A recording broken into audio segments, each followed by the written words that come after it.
Nakita mo na ba ang mga litratong bigla na lang bumibihag sa iyong mata, yung tipong kahit hindi ka profesional, dama mo ang ganda at pagkakabalance nito, may sikreto dyan, at hindi ito sadyang swerte lang, ito ay science, sining, at nasa likod ng bawat viral na litrato.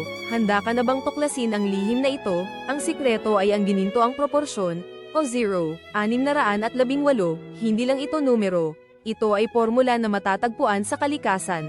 Mula sa spiral ng isang shell hanggang sa paglago ng mga dahon, ginagamit din ito ng mga dakilang pintor at arkitekto para makalikha ng mga gawang nakakaakit. Ngunit paano ito nakakaapekto sa ating paningin at pakiramdam pagdating sa fotografiya? Ito ang susi sa nakakaakit na komposisyon. Sa video na ito, ipapakita ko sa iyo kung paano gamitin ang simpleng matematikong ito para kumuha ng mga litratong akmang-akma sa panlasa ng lahat. Hindi mo kailangan ng mamahaling kagamitan, kailangan mo lang ng mata para makakita ng balanse at kaunting pagsasanay. Subukan mo sa iyong susunod na kuha, baka magulat ka sa resulta at makakuha ka na ng mga likes na pangarap mo.